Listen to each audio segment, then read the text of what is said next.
Good afternoon, everyone. As you have studied in the previous chapter about the many topic about the French Revolution, like directory rules, condition of women, है ना? And right now we are going to discuss about the abolition of slavery. So, in this topic, you will study that how the people were how many cities were doing the trade of the slaves. ठीक है, गुलामों का लोग कैसे व्यापार करते थे, आप उस बारे में पढ़ेंगे. So one of the most revolutionary social reform of the Jacobin regime was the abolition of slavery in the French colony. आपने देखा कि जैकोबिन गवर्नमेंट का शासन बना था, ठीक है. जैकोबिन गवर्नमेंट का जब शासन बना तो उसमें सबसे बड़ा रिवोल्यूशनरी सामाजिक रिफॉर्म जो किया गया, समाज में सबसे बड़ा सुधार का काम वो किया गया कि फ्रेंच कॉलोनी से जो स्लेवरी थी उसको खत्म कर दिया गया, गुलामी सिस्टम जो था उसको खत्म कर दिया गया. The colony in the Caribbean, Martinique, Guadeloupe and San Domingo were important supply of commodities such as tobacco, indigo, sugar, and coffee. But the reluctance of European to go and work in distance and unfamiliar land with a shortage of labor on the plantation. On this way, made by a triangular slave trade between Europe, Africa, and the America. देखो, जो colonies थे, colonies में जिसका नाम आता है वो मारिबियन है, मार्टिनिक है, ग्वाडेलूप है और सन डोमिंगो है. ये जो कॉलोनीज थे ये बहुत सारी चीजों के बहुत बड़े सप्लायर्स थे, ठीक है. ये बहुत सारी चीजों के बहुत बड़े सप्लायर थे. और जैसे कि वहां पे जो कुछ प्रोड्यूस होता था, जैसे कि टोबैको था, इंडिगो था, ठीक है, टोबैको, इंडिगो, फिर है सुगर, कॉफी, इन सारी चीजों का बहुत बड़ा इन लोग व्यापारी थे, ठीक है. तो इन्हें क्या जरूरत थी, इन्हें चाहिए थी कि डिस्टेंस जगह पे उन्हें काम करने के लिए प्लांटेशन में या और सारे जगहों पे काम करने के लिए उन्हें वर्कर्स की जरूरत थी. इसी वर्कर्स की जरूरत ने ट्रायंगुलर स्लेव ट्रेड को जन्म दिया था, ठीक है. इसी वर्कर्स की जरूरत ने ट्रायंगुलर स्लेव ट्रेड को जन्म दिया, यानी कि यूरोप, अफ्रीका और अमेरिका, इन तीनों के बीच गुलामों का व्यापार होता था, स्लेव का व्यापार होता था. The slave trade began in the 16th century. French merchants sailed from the ports of Bordeaux and Nantes to the African coast, where they bought slave from local shipmen. Slave trade start हुआ था 16th century में. 16th century में जो French व्यापारी लोग थे वो Bordeaux और नैंटीज से अफ्रीकन कोस्ट की ओर जाते थे और वहां जाकर के वो क्या करते थे, जो लोकल जो वहां के हेड थे, लोकल जो मुखिया थे, उनसे वो स्लेव को खरीदा करते थे. उनको ब्रांडेड किया जाता था, उन्हें बांधा जाता था, and then the slaves were packed tightly into ship for the 3-month long voyage across the Atlantic to the Caribbean. और उन स्लेव को लाद करके और फिर कहाँ ले जाया जाता था, 3 महीने की जर्नी होती थी उन स्लेव्स की. उसी तरह से उन्हें बांध करके 3 महीने रखा जाता था, 3 महीने तक उनकी जर्नी होती थी. उसके बाद वो बॉर्डोक्स और नैंटीज से चाहते थे अफ्रीकन कोस्ट के, तब वो जाते थे अटलांटिक से वो कैरिबियन जाते थे, ठीक है. अटलांटिक पार करते हुए वो कैरिबियन जाते थे. They were sold to plantation owner, और वहां ले जाकर के स्लैब को बेच दिया जाता था. प्लांटेशन ऑनर उन्हें खरीद लेते थे. The exploitation of slave labor made it possible to meet the growing demand in European market for sugar, coffee and indigo. जितने भी यूरोपियन कंट्री में सुगर, कॉफी और इंडिगो की डिमांड हो रही थी, उतना ही ज्यादा उन्हें प्रोडक्शन करना था. उतने ही ज्यादा उन्हें लेबरर की जरूरत है, इसलिए वो स्लैब को खरीदा करते थे और इसी जरूरत के वजह से स्लैब ट्रेड जो है वहां पे चल रहा था। Port city like Baraduxan and Nantes owed their economic prosperity for the flourishing slave trade. और बर्डक्स और नैंटी जैसे जो सिटी थे वो स्लैब ट्रेड के वजह से ही प्रॉस्पर हुए थे। ठीक है, आर्थिक रूप से वो स्ट्रांग हो गए थे इसी स्लैब व्यापार करके। ठीक है, so throughout the 18th century there was little criticism of slavery of France.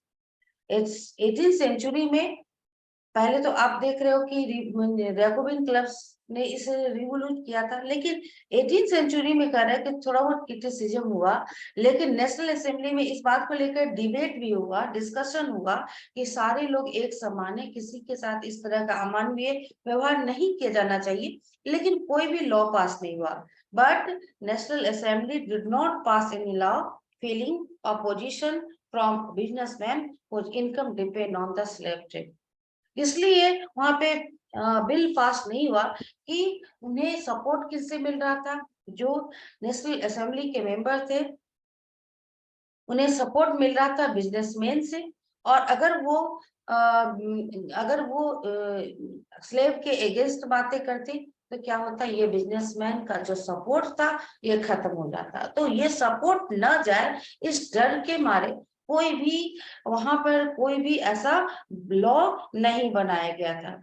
It was finally the convention which is 1794 legislate to free all slaves in the French overseas possession। लेकिन last में कह रहे हैं कि 1794 में कानून बना के जितने भी स्लेव्स थे सबको फ्री कर दिया गया था, सबको छोड़ दिया गया। This however turned out to be short term measure। 10 years later Napoleon reintroduced slavery।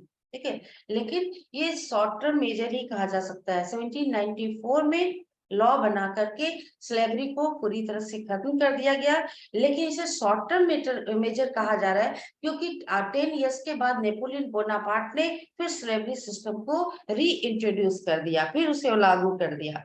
ठीक है, plantation owners understood their freedom as including the right of to enslave African Negroes in pursuit to their economic interests. Slavery was finally abolished in the French colony in 1848. Plantation owners इस चीज को समझते थे कि अगर उन्हें इन्हें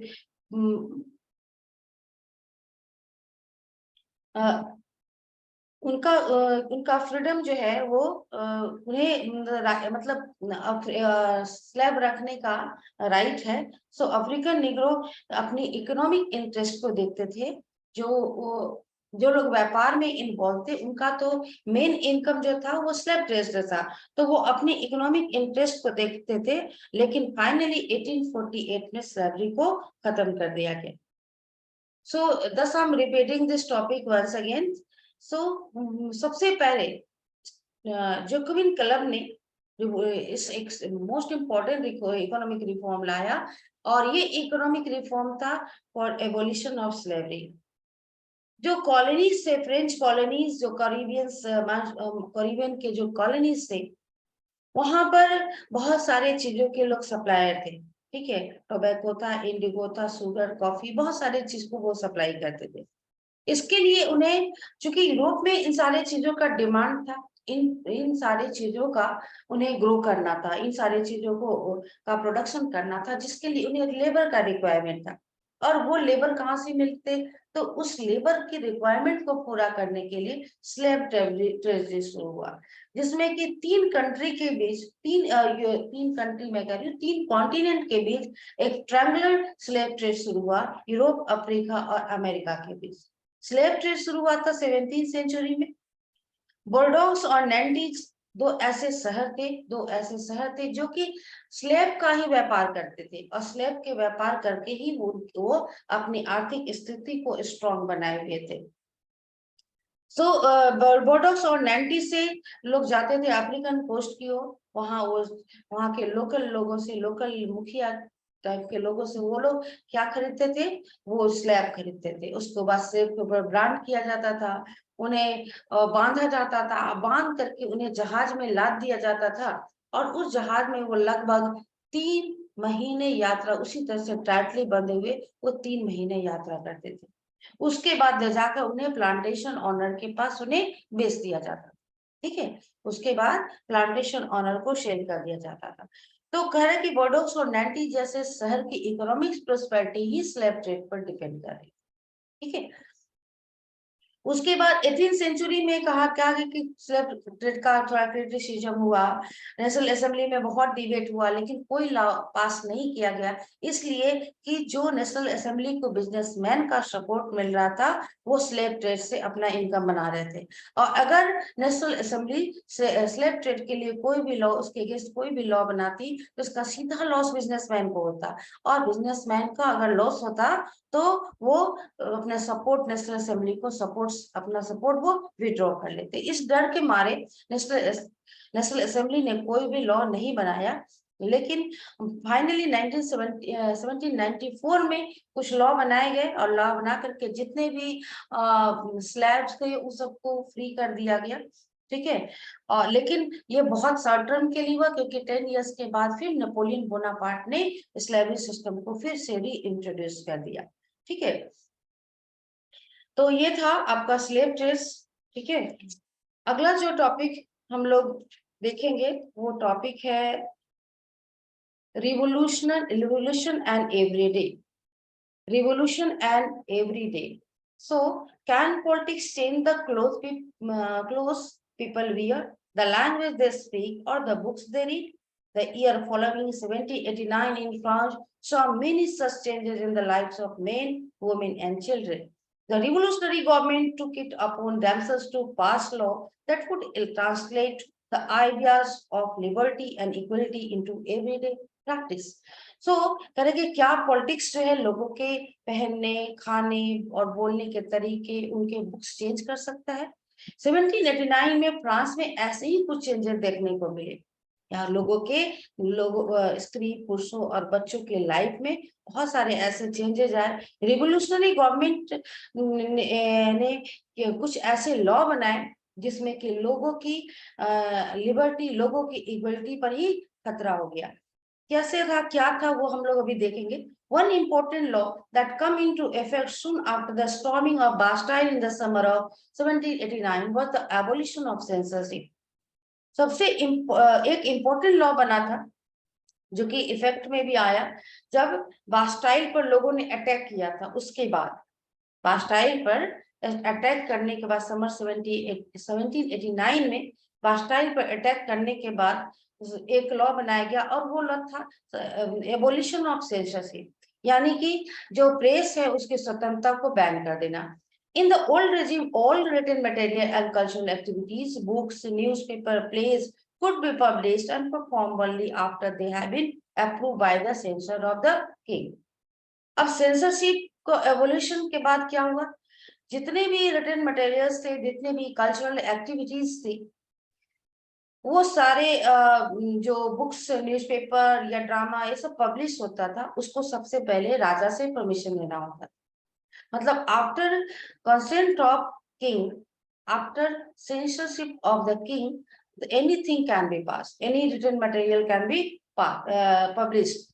Newspaper, pamphlet, book and pictures, printed pictures flooded the town of France from where they traveled rapidly into the countryside. अब क्या हुआ, बहुत सारे न्यूज़पेपर, पैम्पलेट्स, बुक्स और प्रिंटेड पिक्चर्स तो है शहर से, तो शहर में तो फ्लडेड हो रहे थे। फ्लडेड मीन्स काफी मात्रा में वो छप चुके थे और घूम रहे थे लोगों के पास। उसके साथ साथ वो कंट्री साइड में गए। They all describe and discuss the event and changes taking place in France. इतने सारे पैम्पलेट, सेंसरशिप के बैन होने के बाद न्यूज़पेपर मीडिया बैन हुआ, लेकिन जो पैम्पलेट वगैरह छपने लगे, पैम्पलेट थे, बुक्स थे, प्रिंटेड पिक्चर्स थे, ये सब छप के वैसे मतलब शहर से वो गांव की ओर भी जाने लगे, और उनमें इस चीज को बताया गया था कि किस तरह से चीजें चेंज हो रही हैं और फ्रांस में किस तरह से चेंजेस हो रहे हैं। Freedom of the press also mean that opposing views of event could be express.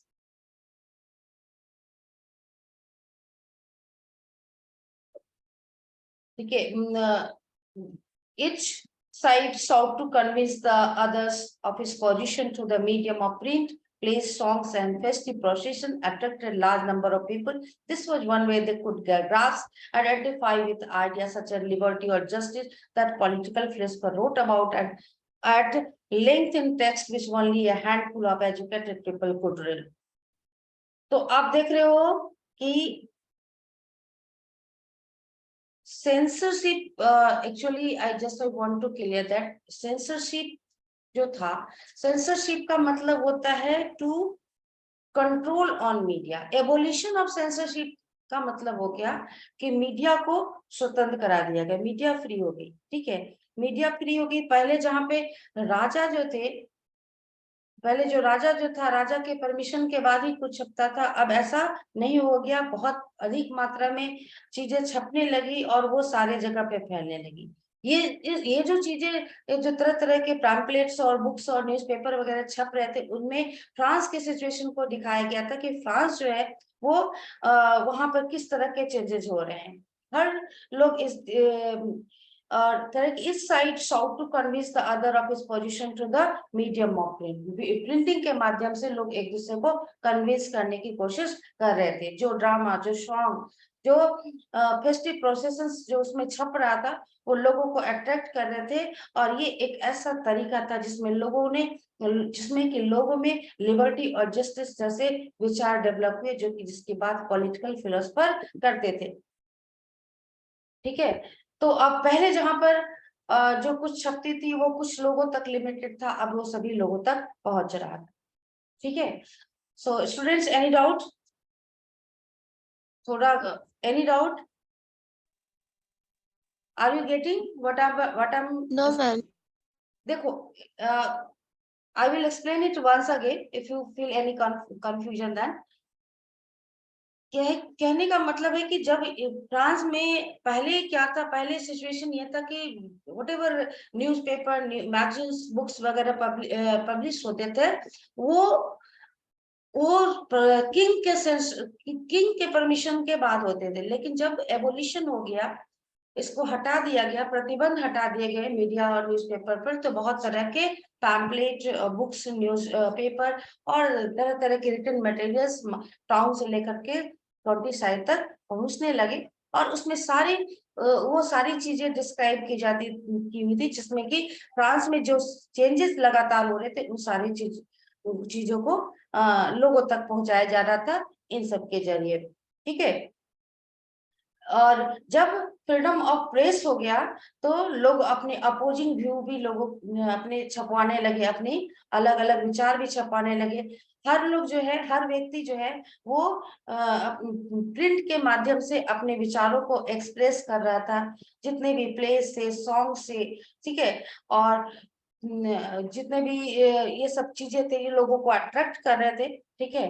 लोग जो थे वो अपनी आइडेंटिटी को, अपनी आइडियाज को जोड़ रहे थे लिबर्टी, जस्टिस से, और जिसकी बात पॉलिटिकल फिलोसफर कर रहे थे। Now the chapter is going to over. That topic is conclusion. Conclusion.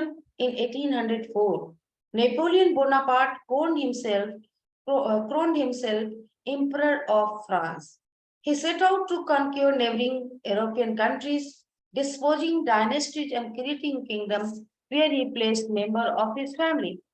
1805 में नेपोलियन बोनापार्ट खुद को फ्रांस का राजा डिक्लेयर कर दिया, ठीक है। उसके बाद उसने क्या किया कि अगल बगल के जितने भी यूरोपियन कंट्री थे, उसको उसने जीतना शुरू कर दिया, ठीक है। हर जगह वो वहां की डायनेस्टी को हटाते हुए नए नए किंगडम्स क्रिएट किए, और नए नए किंगडम क्रिएट किए, और वहां पर उसने किसको प्लेस किया, तो अपनी फैमिली के मेंबर्स को प्लेस किया, ठीक है। Napoleon saw his role as a moderniser of Europe. Napoleon अपने आप को यूरोप का मॉडर्नाइजर मानता था। बहुत सारी चीजें आप क्लास 10 में भी पढ़ोगे कि किस तरह से उसने क्या क्या काम किए थे। वो पूरे यूरोप को मॉडर्नाइज करना चाहता था। He introduced many laws such as the protection of private property and a uniform system of weight and measure provided by the decimal system. Initially, many Many saw Napoleon as a liberator who would bring freedom for the people. Napoleon का role एक moderniser की तरह Europe में था। उसने बहुत सारे law ऐसे बनाए थे, जैसे कि जिसमें था कि प्राइवेट प्रॉपर्टी को रखा जा सकता है, प्राइवेट प्रॉपर्टी का प्रोटेक्शन होगा, uniform system of weight and measure है, जैसे कि इसमें 39 स्टेट थे एक्चुअली फ्रांस में, और हर स्टेट का में अलग वेट एंड मेजर था। अगर व्यापारी एक एक स्टेट से, एक प्रोविंस से दूसरे प्रोविंस या एक स्टेट से दूसरे स्टेट जब जाते थे, तो उन्हें अपनी चीजों को वापस में मेजर करना होता था। साथ में करेंसी भी हर स्टेट का अलग था। एक स्टेट 39 स्टेट के 39 करेंसी थे। तो नेपोलियन ने बहुत कुछ किया। नेपोलियन ने क्या किया कि ये जो यूनिफॉर्म मेजर सिस्टम लाया, जिसमें कि हर जगह मेजरमेंट एक तरह से होने लगा। इसके बाद उसने क्या किया था कि करेंसी को भी 39 करेंसी को चेंज करके 2 करेंसी में बदल दी। तो जो उसने एक्टिविटी की, उससे यूरोप के लोग उसको एक लिबरेटर के रूप में देखते थे, एक ऐसे राजा के रूप में देखते थे जो उनके लिए फ्रीडम लाएगा। But soon the Napoleonic army came to viewed everywhere as an invading force. लेकिन कुछ समय के बाद ये देखने लगा कि नेपोलियन की आर्मी जो है वो पूरे फ्रांस में जहां तहां घूम रही है, एक दूसरे पर अटैक कर रही है। He was finally defeated at Waterloo in 1815.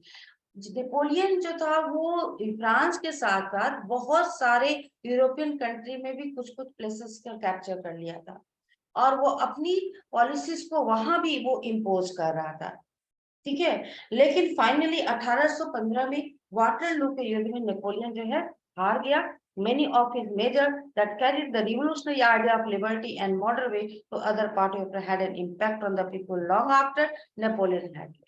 तो वाटरलू के युद्ध में हारने के बाद भी बहुत सारे ऐसे काम जो कि नेपोलियन ने किया, ठीक है, उसकी रिवोल्यूशनरी आइडियाज, लिबर्टी के रिवोल्यूशनरी आइडियाज, मॉडर्न लॉ, उसको वो नेपोलियन के बाद भी बहुत दिनों तक वो बहुत दिनों तक वो लोगों के माइंड में रहा था। एक चीज मैं यहाँ बता दूं कि नेपोलियन जो था उसने तो बहुत सारे उसने क्या किया था, जब वो अपने मोनार्की को एस्टेब्लिश किया था, लेकिन जैसे ही नेपोलियन को वाटरलू के युद्ध में हराया गया, वापस में जो कंजर्वेटिव्स थे उन्होंने वापस अपनी पुरानी ट्रेडिशनल शासन व्यवस्था को लाने की कोशिश की। इसलिए बॉर्बन डायनेस्टी को वापस री एस्टेब्लिश किया, और साथ में उसने लेकिन कंजर्वेटिव तो वैसे लोग होते थे जो कि समाज में बहुत तेजी से चेंजेस नहीं चाहते थे, वो समाज में चेंजेस बहुत स्लो प्रोसेस से चाहते थे। लेकिन कंजर्वेटिव ने, नेपोलियन बोनापार्ट ने जो कुछ मॉडर्नाइज करने के लिए जो कुछ किया, उसमें उसने कुछ चेंजेस नहीं किया। उसने मोनार्की को एस्टेब्लिश किया, लेकिन उसने मोनार्की को एस्टेब्लिश किया, लेकिन बावजूद इसके उन्होंने नेपोलियन बोनापार्ट के विचारों को, जो उसने चेंजेस लाए थे, उसको भी उन लोगों ने एक्सेप्ट किया। तो वही कर रहा है कि इसके जो मॉडर्न लॉज लाए थे और जो रिवोल्यूशनरी आइडियाज था इसका, वो बहुत समय तक लोगों के माइंड में रहा। ठीक है, the idea of liberty and democratic right were the most important legacy of the French revolution. ये क्वेश्चन आता है कि what are the legacy of the French revolution. तो you have to write the idea of liberty and democratic right. ठीक है, उसने, Napoleon Bonaparte ने बहुत सारे डेमोक्रेटिक राइट भी दिए थे उनको। राइट टू फ्रीडम दिया था, देन राइट टू इंफॉर्मेशन दिया था, फिर उसने इक्वलिटी बिफोर द लॉ दिया था। तो ये सब डेमोक्रेटिक राइट्स जो थे, ठीक है, ये फ्रेंच रिवॉल्यूशन के लीजेसी बन गए। Idea of liberty and democratic rights were the most important legacy of the French Revolution. This spread from France to the rest of Europe during the 19th century. ये France से Europe के दूसरे दूसरे जगहों में भी फैला। इवन फ्रेंच रिवॉल्यूशन के विचार को लेकर के इंडिया में लाए थे Raja Ram Mohan Roy, idea of liberty and justice, ये विचार लाया गया था ना, और even Tipu Sultan also.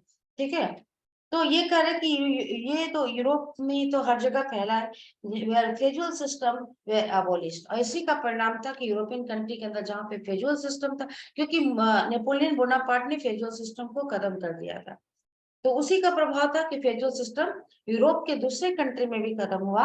And colonized people reworked the idea of freedom from bondage into their movement to create a sovereign nation state। और colonized people कौन हो गए? वैसे कंट्री, वैसे वैसे लोग जो कि दूसरे देश के कंट्रोल में थे। तो colonized people ने फिर से काम किया और फ्रीडम के आइडियाज को उन्होंने एक मूवमेंट के रूप में स्टार्ट किया।